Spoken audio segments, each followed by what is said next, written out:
Hello दोस्तों, स्वागत करते हैं आप सभी का आपके अपने यूट्यूब चैनल जैकपुर पे। आज के इस वीडियो में हम लोग क्लास 10th का उर्दू का सब्जेक्टिव क्वेश्चन को देखेंगे। ये मॉडल क्वेश्चन पेपर है और आप लोगों को पता है कि मॉडल क्वेश्चन पेपर से काफ़ी सारा सवाल एग्जाम में मिलता है, तो वीडियो काफ़ी इंपॉर्टेंट होने वाला है।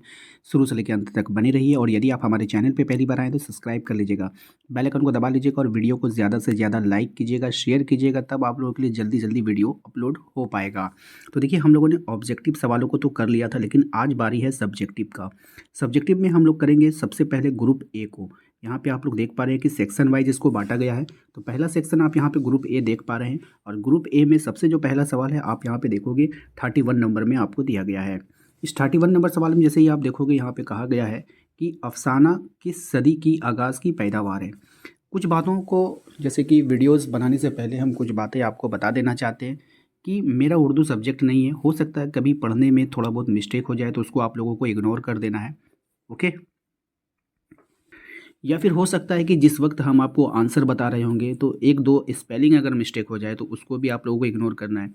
दूसरी बात, मेरी हैंडराइटिंग भी उतनी अच्छी नहीं है, तो फिर उसको आप लोगों को मैनेज कर लेना है, ठीक है। इतना सा अगर आप मैनेज कर सकते हो तो आपका इस वीडियो पे वेलकम है। क्योंकि वीडियोस देखने के बाद कई सारे दोस्तों को मैंने देखा है कि वो बैड कमेंट करते हैं वीडियो पे।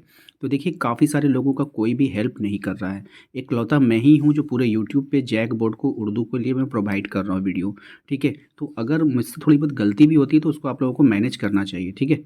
बिकॉज़ मेरा उर्दू टॉपिक नहीं है, लेकिन फिर भी हम मेहनत करके आप लोगों के लिए वीडियोस लाते हैं।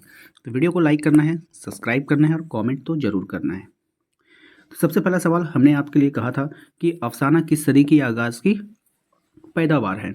मैं चाहूँ तो इसका जो आंसर आपको मौखिक बता सकता हूँ और अपने आप को बेस्ट घोषित कर सकता हूँ, लेकिन नहीं, मौखिक बताऊंगा तो फिर आप लोगों का स्पेलिंग गलत होगा। तो इसलिए मैं इसको आंसर को आपको लिख कर दिखाता हूँ कि अफसाना जो है वो किस सदी की आगाज़ की पैदावार है। तो यहाँ पर आप आंसर देख पा रहे हैं, सिंपल सा है। जो अफसाना है, 20वीं का स्पेलिंग देख लीजिए। बे है, ये है, सीन है, वाव है और फिर ये है। आइए, 20वीं सदी के आगाज़ की पैदावार है, ठीक है। यहाँ पे आप इसको है लगा लीजिएगा।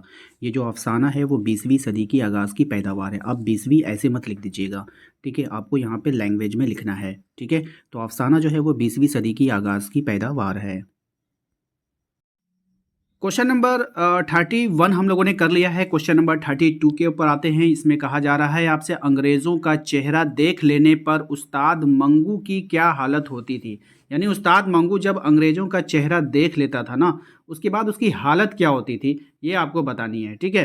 देखिए, ऐसा उम्मीद लगाया जा रहा है कि आप लोगों का जो मॉडल क्वेश्चन पेपर दिया गया है ये वाला, इसमें केवल आपको सेट 1 दिया गया है, लेकिन हम जो आपको सेट प्रोवाइड करवाएंगे वो काफ़ी सारा सेट होगा। ऐसा नहीं है कि हमारा सेट इंपॉर्टेंट नहीं होगा। यहाँ से मुझे उम्मीद है कि आपका 50% क्वेश्चन बनने के चांसेस इस एक ही मॉडल पेपर से, क्योंकि मॉडल पेपर कम आया है और उर्दू वाले जो बच्चे हैं ना उनके लिए एकदम बेस्ट है ये वाला मॉडल पेपर। तो आप इसको कर लो। इसके बाद प्रीवियस ईयर मॉडल पेपर भी हम करवा देंगे। इसके बाद प्रीवियस ईयर्स का जो पहले प्रीवियस ईयर है उसको भी करवा देंगे। हम जितना बताते हैं ना उतना कर लो, आपका काम बन जाएगा, ठीक है। चलो भाई, तो हाँ, यहाँ पे सवाल हमने 32 सवाल नंबर पढ़ लिया है। चलिए इसके आंसर को देखते हैं।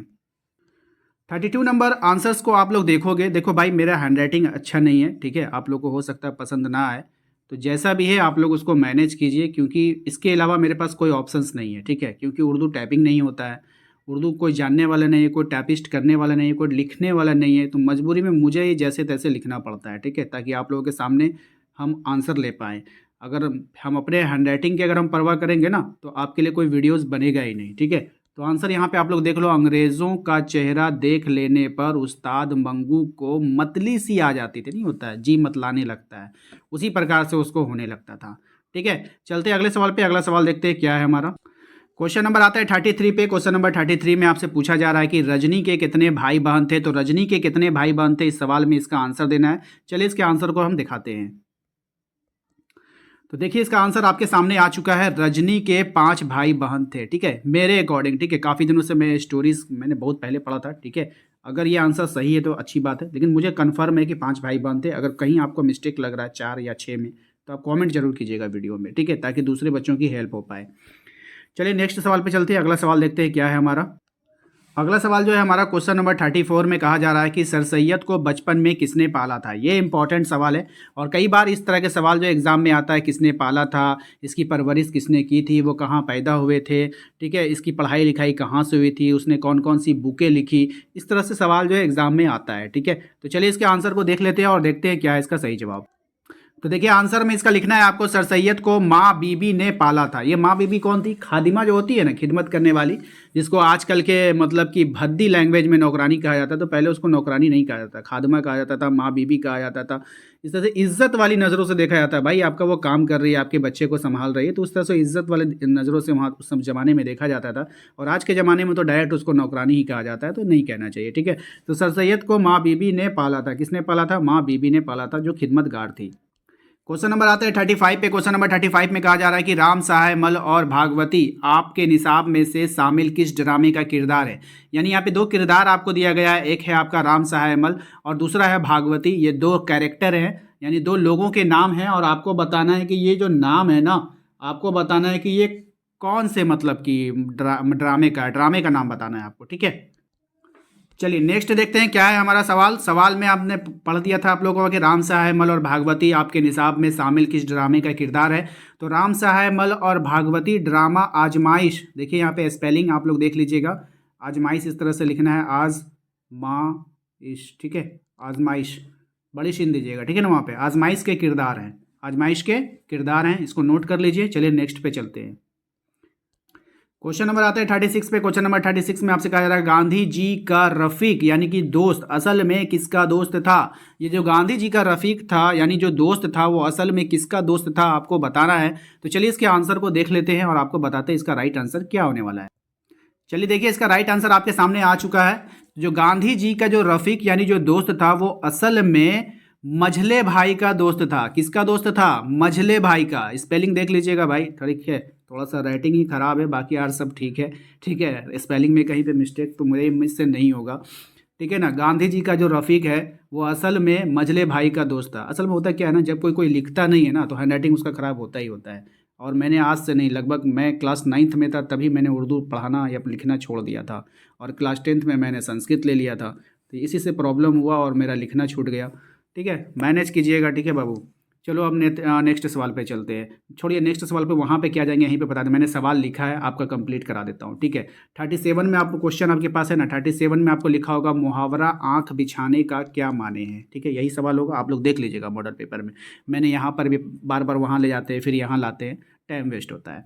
देखिए मुहावरा आंख बिछाने का माने है किसी का बेसब्री से इंतज़ार करना। क्या करना बाबू? किसी का भी बेसब्री से इंतज़ार करना। आए आंख बिछा कर बैठे भाई, बेसब्री से इंतज़ार हो रहा है। ठीक है, बात समझ में आया कि नहीं? तो इसको देख लीजिएगा। अगला सवाल था हमारा क्वेश्चन नंबर 38 था। 38 में बिल्कुल ईजी था, इसको तो आप लोग अपने से कर लेते। लफ्ज़ हंसना का ज़िद यानी उल्टा आपको बताना है क्या होगा।